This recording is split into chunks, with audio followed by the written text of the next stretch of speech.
Hello everyone, on the behalf of study IQ मैं आप सबका स्वागत करना चाहूँगा हमारे इस प्लेटफॉर्म पे।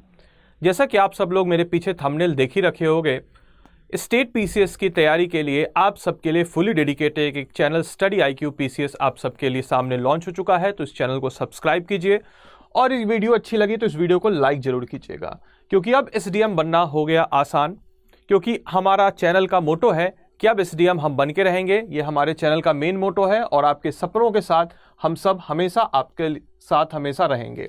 ये बेसिकली शेड्यूल है आपका, आप सब चाहे तो इसका स्क्रीनशॉट ले सकते हैं। इस शेड्यूल पे आपकी सारी की सारी क्लासेस आपको रोज़ाना मिलती रहेंगी और 8 बजे हमारी और आपकी जैसे कि हर रोज़ की तरह मुलाकात होगी। तो आज 8 बज चुके हैं और आज हम लोग बीपीएससी के हमारे टॉपिक को कवर अप करने वाले हैं। ये एक मेरा शेड्यूल जो कि मैं वीकली आपके हर रोज़ शेड्यूल करता हूँ। मंडे को बिहार पॉलिटी, ट्यूसडे को बिहार इकोनॉमी, वेंसडे को आपके बिहार मिसलेनियस, थर्सडे को आपके बिहार सेंसस, फ्राइडे को बिहार हिस्ट्री और सैटरडे को आपकी बिहार ज्योग्राफी। तो आज है वेंसडे यानी कि बुधवार, और बुधवार के दिन हम लोग जिस टॉपिक को कवर अप करेंगे वो टॉपिक है हमारा बिहार मिसलेनियस यानी कि बिहार के विविध के क्वेश्चंस।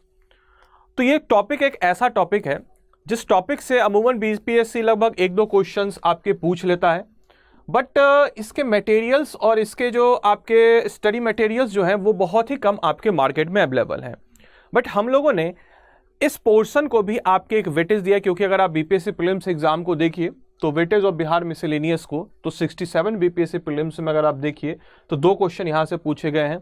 66 बीपीएससी प्रीलिम्स में अगर आप देखिए तो 1 क्वेश्चन यहाँ से आपके पूछे गए हैं, और 65 बीपीएससी प्रीलिम्स में अगर आप देखते हैं तो यहाँ पे भी आपके 2 क्वेश्चन पूछे गए हैं, और 64 बीपीएससी प्रीलिम्स में अगर हम देखते हैं तो बिहार मिसलेनियस यानी कि बिहार विविध से आप भी आपके 2 टॉपिक पूछे गए हैं, और 63rd में भी 1 टॉपिक।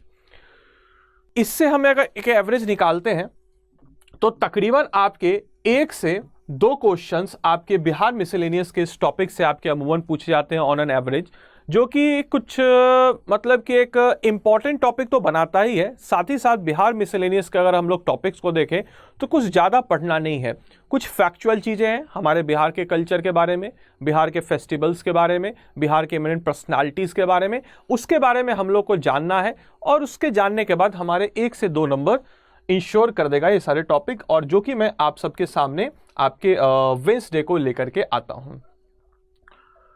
तो आज का जो हमारा पहला टॉपिक बिहार मिसलेनियस का, वो टॉपिक हमारा आज का होने वाला है इम्पॉर्टेंट महोत्सव। तो दोस्तों आज की क्लास में जिस टॉपिक को हम लोग कवर अप करने वाले हैं वो टॉपिक हमारा होने वाला इम्पॉर्टेंट महोत्सव यानी कि बिहार के महत्वपूर्ण महोत्सव को हम लोग आज की क्लास में कवर अप करेंगे। सो महोत्सव, या जिसको हम लोग कहते हैं एक समझिए कि एक स्टेट फेस्टिवल जो किसी भी चीज़ को सेलिब्रेट किया जाता है। तो महोत्सव की क्या इंपॉर्टेंट है?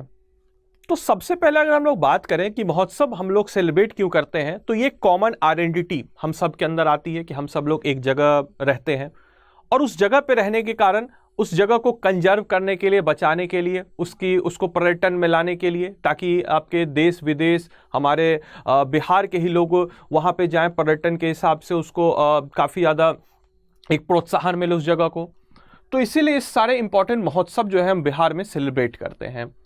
तो आज की इस क्लास में हम लोग देखेंगे कि कुछ महत्वपूर्ण जो महोत्सव है उन सारे महोत्सव को आज की क्लास में हम लोग कवर अप करेंगे और जानेंगे कि वो महोत्सव से किस प्रकार के क्वेश्चंस आपके बीपीएससी प्रीलिम्स में पूछे जाते हैं और वो महोत्सव क्यों इंपॉर्टेंट है इतना। तो सबसे पहले अगर हम लोग बात करते हैं तो सबसे पहले हम लोग बात करते हैं आपके वाल्मीकि महोत्सव के बारे में। तो वाल्मीकि महोत्सव के बारे में दोस्तों अगर हम लोग बात करें तो वाल्मीकि महोत्सव आपके कहाँ पे मनाया जाता है, तो बेतिया वेस्ट चंपारण मनाया जाता है। सबसे पहले आपके क्वेश्चन ये आ सकते हैं कि वाल्मीकि महोत्सव आपके कहाँ पे मनाया जाता है, तो वाल्मीकि महोत्सव आपके बेतिया पश्चिमी चंपारण वेस्ट चंपारण में मनाया जाता है। याद रखिएगा दोस्तों, बीपीएससी आपको जब भी ये क्वेश्चन पूछेगा तो वहां पे आपके वेस्ट चंपारण के साथ ही साथ आपके ऑप्शन में ईस्ट चंपारण यानी कि पश्चिमी चंपारण के साथ साथ आपके पूर्वी चंपारण भी ऑप्शन में रहेगा। तो इस चीज का आप ख्याल रखिएगा कि वाल्मीकि महोत्सव की जब बात होगी तो बेतिया के पश्चिमी चंपारण में मनाया जाता है। ये कितने दिनों का फेस्टिवल होता है, तो याद रखिएगा दोस्तों, ये आपके 5 दिनों का 5 डेज का फेस्टिवल आपके वाल्मीकि महोत्सव होता है, जो कि हिंदू नववर्ष के उपलक्ष्य में आपके मनाया जाता है तकरीबन आपके मार्च के महीने में हर साल। तो ये कुछ इंपॉर्टेंट फैक्ट हैं जो आपको पता होने चाहिए वाल्मीकि महोत्सव के बारे में। तो वाल्मीकि महोत्सव आपके कब मनाया जाता है?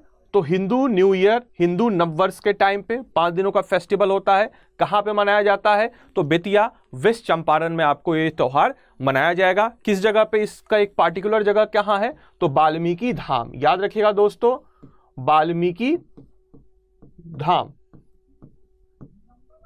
ये कुछ इंपॉर्टेंट पॉइंट्स हैं जो कि आपको वाल्मीकि महोत्सव से पता होने चाहिए, जो कि आपके प्रीलिम्स एग्जाम में आपके इंश्योर कर सकता है आपके 1 नंबर। दूसरे फेस्टिवल, दूसरे महोत्सव के बारे में अगर हम लोग बात करें तो लौरियाल नंदराज महोत्सव।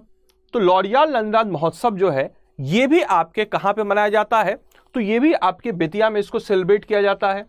लौरियाल नंदराज महोत्सव जो है, लौरिया नंदराज महोत्सव, ये भी आपके बेतिया में सेलिब्रेट किया जाता है। ये भी आपके वेस्ट चंपारण का ही पार्ट है।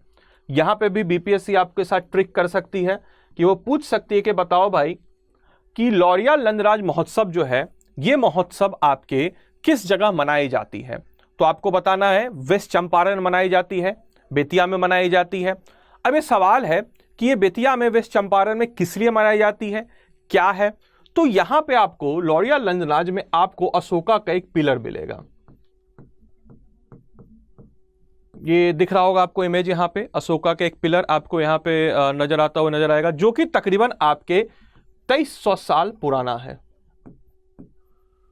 जो कि अपने आप में यहाँ के कल्चर को दर्शाता है कि कितनी पुरानी सभ्यता यहाँ पे है उस टाइम से, और अभी तक आपको ये सभ्यता देखते में नजर आ रही है। ये पिलर ऑफ अशोका है, जिसका बेस, अगर बेस देखा जाए तो यहाँ से भी आपके क्वेश्चन कभी कभी मिसलेनियस से बन जाते हैं। इसके बेस की अगर आपको थिकनेस देखी जाए, इसके बेस की, तो इसके बेस की थिकनेस तकरीबन आपको लगभग आपको 22 इंच के आसपास मिल जाती है।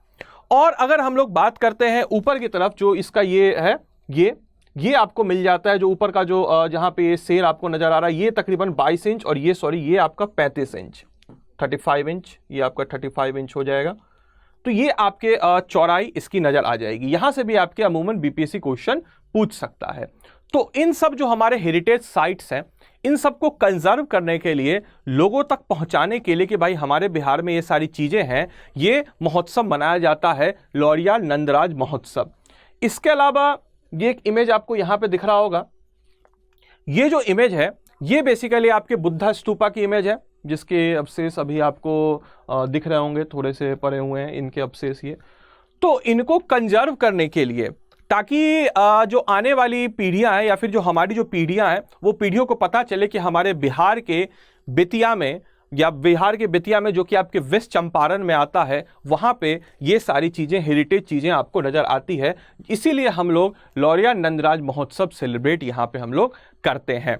और ये भी एक अपने आप में एक यूनिक फीचर है, जिसकी लगभग तकरीबन आपके कभी कभी यहाँ से क्वेश्चन ये भी बन जाता है कि भाई बताओ कि ये जो अशोका पिलर आपके लौरिया नंदराज में है, इसकी तकरीबन आपको ऊंचाई कितनी नज़र आएगी? तो इसकी तकरीबन अगर हम लोग बात करते हैं इसकी ऊंचाई कितनी नज़र आती है, तो ये तकरीबन आपके 35 फीट, 35 फीट जो है इसकी आपकी ऊंचाई आपको नजर आती है, जो कि तकरीबन आपके 268 से लेकर के तकरीबन आपके 232 ईसा पूर्व के बीच में मनाया गया था।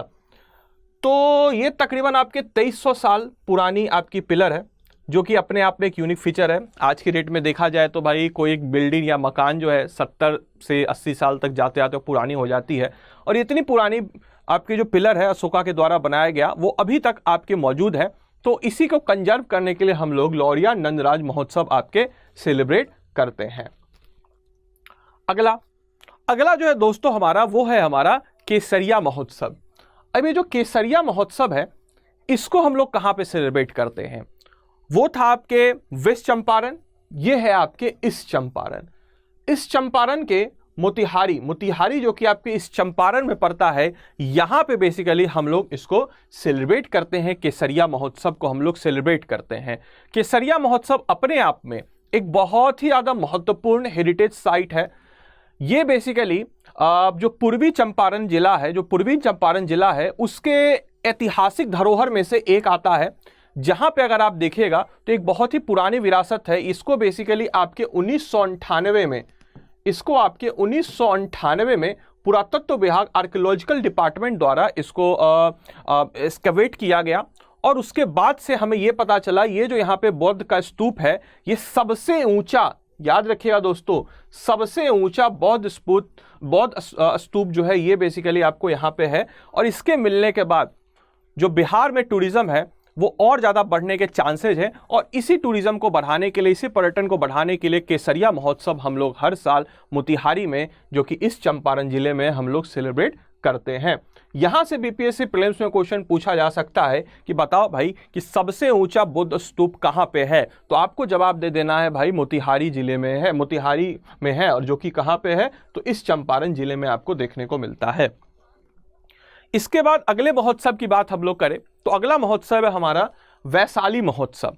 अब वैशाली महोत्सव क्यों इंपॉर्टेंट है, तो वैशाली महोत्सव इसलिए इंपॉर्टेंट है, सबसे पहले कहां मनाया जाता है तो ये आपके हाजीपुर जो कि आपके वैशाली जिले में पड़ता है, वहां पे आपके वैशाली महोत्सव मनाया जाता है। ये कौन से धर्म को या फिर कौन से बेसिकली आपके थीम को प्रमोट करने के लिए है, तो ये आपके जैन धर्म, जैन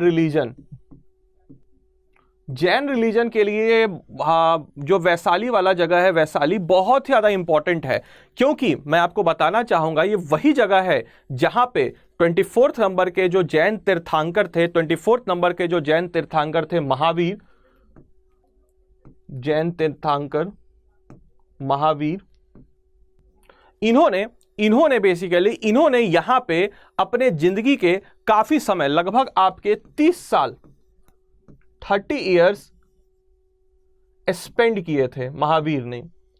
तो उन्हीं को मतलब कि मद्देनजर रखते हुए यहाँ पे आपके वैशाली महोत्सव हम लोग हर साल सेलिब्रेट करते हैं। कुछ इमेज आप देख सकते हो कि ये वैशाली महोत्सव हम लोग सेलिब्रेट करते हैं। आपसे एग्जाम में क्वेश्चन ऐसे आएगा कि भाई बताओ वैशाली महोत्सव, ये तो बहुत आसान सा क्वेश्चन है, वैशाली महोत्सव कहाँ सेलिब्रेट करते हो, तो नाम में वैशाली है, तो यहाँ से ये क्वेश्चन आपके बन सकते हैं, वैशाली महोत्सव किस लिए सेलिब्रेट हम लोग करते हैं, तो जैन धर्म के लिए हम लोग सेलिब्रेट करते हैं। और यहाँ पे 24 नंबर के जैन तीर्थंकर महावीरों ने लगभग 30 साल अपनी जिंदगी के यहाँ पे बिताए हैं, तो उन्हीं को याद करते हुए हम लोग वैशाली महोत्सव यहाँ पे आपके सेलिब्रेट करते हैं। इसके बाद अगले महोत्सव की तरफ हम लोग बढ़ते हैं, तो अगला महोत्सव हमारा है मिथिला महोत्सव। अगला महोत्सव जो दोस्तों वो है हमारा मिथिला महोत्सव।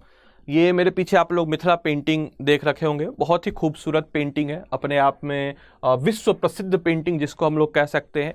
ये जो मिथिला पेंटिंग है, ये मिथिला के आपके जो संपन्न कल्चर है, जो मिथिला की जो कल्चर है, प्रॉस्पेरस कल्चर है, मिथिला की जो सभ्यता है, उसको कंजर्व करने के लिए, उसको बताने के लिए और उसको बेसिकली प्रमोट करने के लिए देश विदेश और आजकल तो मिथिला पेंटिंग पूरे के पूरे संपूर्ण विश्व में बहुत ज़्यादा प्रचलित है, उसके बारे में बताने के लिए हम लोग मिथिला महोत्सव आपके सेलिब्रेट करते हैं। ये कहाँ पे सेलिब्रेट किया जाता है, तो ये बेसिकली आपके मिथिला महोत्सव आपके दरभंगा या फिर आपके मधुबनी, इन दोनों जगह आपके सेलिब्रेट किया जाता है मिथिला महोत्सव। इसके अलावा दरभंगा के बारे में आपको मैं बता दूं, या मिथिला एरिया के बारे में आपको बता दूं, मिथिला एरिया को कहा जाता है बिहार का कल्चरल कैपिटल। मिथिला एरिया को कहा जाता है बिहार का कल्चरल कैपिटल। तो ये मिथिला महोत्सव आपके हम लोग दरभंगा और मधुबनी जिले में हम लोग सेलिब्रेट करते हैं। इसके अलावा मधुबनी पेंटिंग या जिसको हम लोग कहते हैं मिथिला पेंटिंग, इसके बारे में मैं आपको कुछ चीज़ें बताना चाहूँगा। सबसे पहले जो मधुबनी पेंटिंग है, इसको हम लोग मधुबनी पेंटिंग क्यों कहते हैं, दरभंगा पेंटिंग क्यों नहीं कहते हैं, समस्तीपुर पेंटिंग क्यों नहीं कहते हैं, कायदे से तीनों के तीनों जिले आपके मिथिलांचल एरिया में आते हैं। तो सबसे बड़ा कारण इसका यह है कि आर्कियोलॉजिकल डिपार्टमेंट जो उनका एक नियम होता है, जैसे कि कोई भी अगर हेरिटेज चीज है वो अगर किसी जगह पे पहली बार मिलती है तो उसको उस जगह के नाम से हम लोग बुलाते हैं। जैसी मधुबनी पेंटिंग जो है, सबसे पहले मधुबनी पेंटिंग अगर हम लोग बात करें तो सबसे पहले 1934 में जब बिहार में आपके आया था अर्थक्वेक, जब 1934 में बिहार में आपके आया था अर्थक्वेक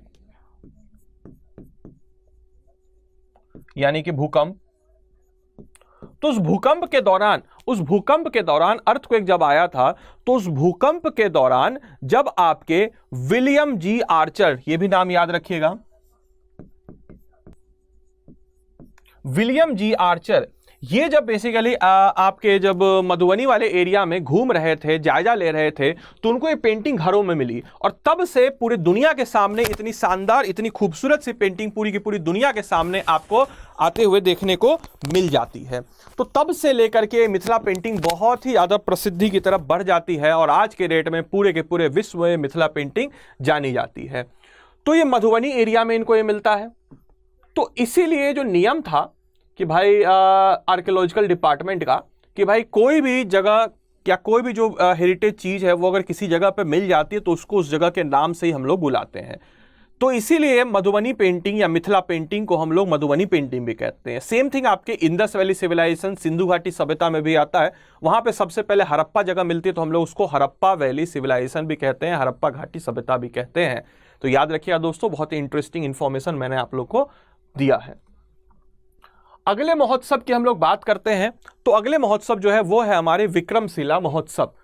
तो विक्रमशिला महोत्सव आपके कहां पे आयोजन किया जाता है? तो बिहार के भागलपुर जिले में, याद रखिएगा, बिहार के भागलपुर जिले में विक्रमशिला महोत्सव जो है इसका आयोजन आपके बिहार के भागलपुर जिले में किया जाता है। इसके अलावा विक्रमशिला महाविहार, इसको कंजर्व करने के लिए, क्योंकि ये जितने भी महोत्सव होते हैं ये सारे के सारे आपके एक कल्चर से जुड़ी हुई चीजें से रिलेटेड है। जैसे कि विक्रमशिला महोत्सव आपके वहां के विक्रमशिला महाविहार से जुड़ा हुआ है।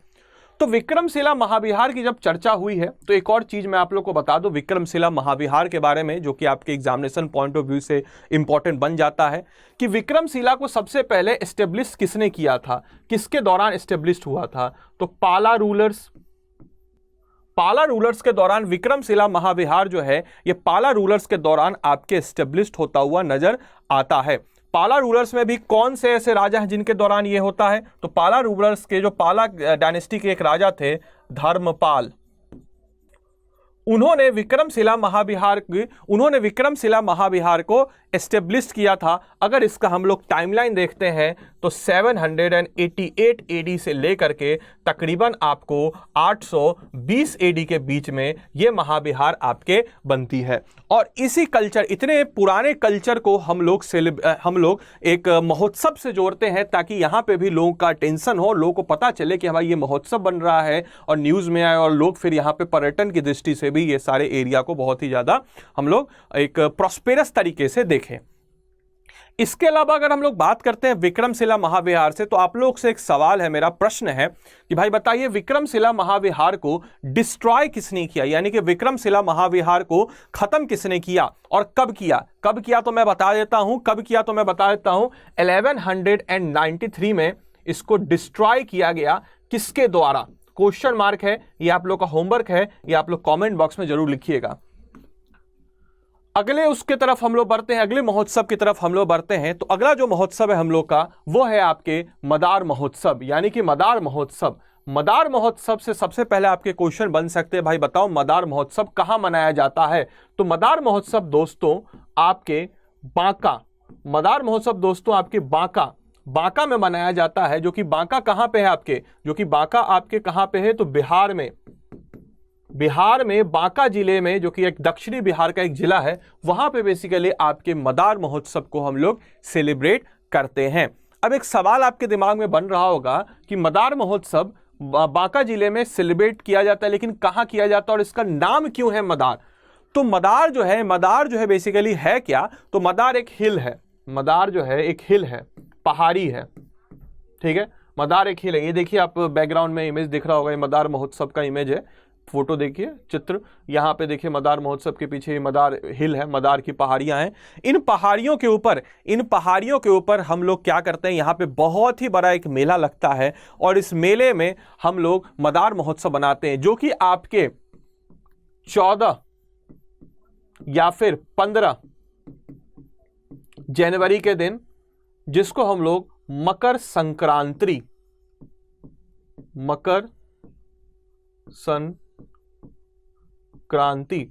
यानी कि मकर संक्रांति के दिन हम लोग मदार महोत्सव सेलिब्रेट करते हैं, मदार महोत्सव वहां पे मनाते हैं और जबरदस्त आपको यहाँ पे मेला देखने को मिलता है। सबसे पहले क्वेश्चन यहाँ से बनेगा कि भाई बताओ मदार महोत्सव जो है कहाँ पे मनाते हैं हम लोग? तो मदार महोत्सव हम लोग बांका जिले में मनाते हैं।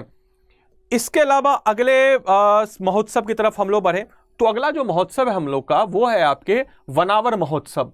तो वनावर महोत्सव हम लोग कहां पे मनाते हैं? सबसे पहले तो ये आपके जहानाबाद डिस्ट्रिक्ट, दक्षिणी बिहार का एक और जिला जहानाबाद डिस्ट्रिक्ट, वहां पे हम लोग मनाते हैं वनावार महोत्सव। तो वनावार महोत्सव हम लोग आखिर क्यों मनाते हैं, इसके पीछे का कारण क्या है, क्या क्या इसके पीछे का कारण है? तो ये बेसिकली आपके 2 दिनों का त्योहार है,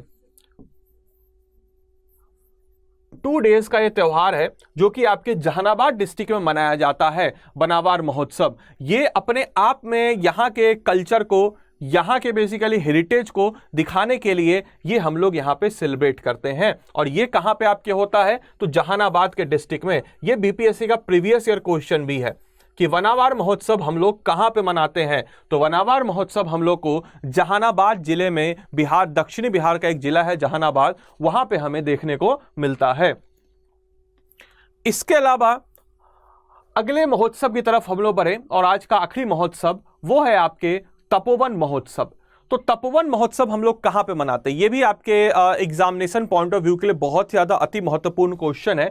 तपोवन महोत्सव ये आपके कहां पे? तो मोहरा ब्लॉक, मोहरा ब्लॉक, जो कि मोहरा ब्लॉक कहां पे? गया जिले में है। तो ध्यान रखिएगा मोहरा ब्लॉक, क्योंकि क्वेश्चन अगर बनेगा तो मोहरा ब्लॉक से बनेगा। मोहरा ब्लॉक जो कि आपके गया जिले में है, यहां पे हम लोग तपोवन महोत्सव मनाते हैं। ये बेसिकली आपके, ये भी आपके कब मनाया जाता है? तो ये भी आपके मकर संक्रांति के उपलक्ष्य में, ये भी आपके मकर संक्रांति के उपलक्ष्य में 14 या फिर 15 जनवरी के दिन मनाया जाता है। ये भी आपके मकर संक्रांति के उपलक्ष्य में 14 या फिर 15 जनवरी को हम लोग इसको तपोवन महोत्सव को आपके मनाते हैं। ये आपके 2 दिनों का त्योहार है और बहुत ही बड़ा मेला आपको यहां पे देखने को मिलता है। ये 2 दिनों का त्योहार है, 2 दिनों का महोत्सव है तपोवन महोत्सव, इसको हम लोग सेलिब्रेट करते हैं। इसके अलावा हम लोग अब आगे बढ़े तो एक आखिरी है सिमरिया महोत्सव। सिमरिया दोस्तों, सिमरिया महोत्सव हम लोग कहां पे मनाते हैं? सिमरिया है कहां पे? तो सिमरिया आपके बेगूसराय जिले में है। याद रखिएगा दोस्तों, सिमरिया आपके बेगूसराय जिले में देखने को मिलता है। सिमरिया घाट बहुत ही ज्यादा प्रसिद्ध है, खासकर आपके मिथिला वाले एरिया में, क्योंकि मिथिला से जो भी लोग गंगा नदी को स्नान करने जाते हैं तो वो बेसिकली सिमरिया घाट पे ही जाते हैं। इमेज मैंने लगा रखी है, देखिए सिमरिया घाट है। यहाँ पे सिमरिया महोत्सव जो है ये अपने आप में एक बहुत ही अति महत्वपूर्ण महोत्सव है। ये कब हम लोग सेलिब्रेट करते हैं, ये कब हम लोग महोत्सव मनाया जाता है? तो ये आपके देव दीपावली, याद रखिएगा देव दीपावली, देव दीपावली के दिन सिमरिया महोत्सव हम लोग मनाते हैं। इसमें बेसिकली आपके शाम के टाइम में गंगा आरती की जाती है और एकदम मतलब कि गंगा नदी में दिया जो होती है, दिया को एक वो पत्ते या थर्मोकॉल पे रख के पूरी की पूरी गंगा नदी पे दिया हम लोग तैरने के लिए यहाँ पे भेजते हैं और बहुत ही अच्छा एक अनुकूल माहौल मिलता है यहाँ पे। कभी मौका मिले तो जरूर इन सब जगहों पे, इन सारे महोत्सव का जरूर आप लोग हिस्सा बनिए। ये सारे के सारे महोत्सव जो हैं हमारे बिहार के लिए बहुत ज़्यादा महत्वपूर्ण और इंपॉर्टेंट महोत्सव हैं। तो यहाँ से क्वेश्चन आपके लिए क्या बनेंगे? तो सिमरिया महोत्सव हम लोग कब सेलिब्रेट करते हैं? तो सिमरिया महोत्सव हम लोग मनाते हैं आपके देव दीपावली के दिन। सिमरिया महोत्सव, उसके बाद क्वेश्चन बनेगा कि कहां पे हम लोग मनाते हैं? तो ये बेसिकली हम लोग मनाते हैं सिमरिया में, जो कि आपके बेगूसराय जिले में है। तो ये कुछ अति महत्वपूर्ण महोत्सव हमारे बिहार के, जो कि आपके बीपीएससी प्रीलिम्स एग्जाम के लिए बहुत ही ज़्यादा इंपॉर्टेंट क्वेश्चंस बन सकते हैं यहाँ से। और मैंने साथ ही साथ ये भी आपको बताया कि किस तरीके से क्वेश्चन आपके यहाँ से बन सकते हैं। इसके अलावा जैसे कि आज आपके वेंसडे हुआ, तो ये बेसिकली मैं फिर से आप लोगों को, जो बच्चे अभी जुड़ रहे हैं, मैं उनको बताना चाहूँगा कि अगर मान के चलिए आज वेंसडे है, आज हम लोग बिहार मिसलेनियस के एक टॉपिक को कवर अप किए, कल हम लोग थर्सडे है तो कल हम लोग बिहार सेंसस के एक टॉपिक को कवर अप करेंगे। ये हमारा एक वीकली शेड्यूल है जो मैं आप सबके लिए रोज लेकर के आता हूँ। तो आप सबसे रिक्वेस्ट है, एक बार आप लोग अपनी नोटबुक को जरूर बनाइए और नोटबुक को अगर आप बना लीजिए और सारे के सारे टॉपिक्स को बांटिए और लिखते रहिए और ज़बरदस्त तैयारी कीजिए, क्योंकि स्टडी IQ PCS की टीम आप सबके साथ हमेशा है और हमेशा रहेगी। और अब जो STM बनने का जो सपना है उसको पूरा करने में हम आपके साथ हमेशा है। ये मेरे कुछ आईडीज़ हैं। अगर आपके कोई भी सवाल, कोई भी डाउट्स हो तो आप लोग इन पे पूछ सकते हो। मेरा Instagram ID, Facebook ID, Twitter ID, ये मेरा मेल है। आपके कोई भी सवाल, कोई भी सजेशंस हो तो आप लोग मुझे यहाँ पे ज़रूर फॉलो अप करके पूछ सकते हो। कुछ भी सवाल हो, जवाब हो, कोई सजेशन हो तो ज़रूर आप लोग पूछ सकते हो। तो मैं उम्मीद करता हूँ ये क्लास आपको अच्छी लगी हो, आपने इंजॉय किया हो क्लास को। और शुक्रिया, thanks for joining the class और थैंक यू।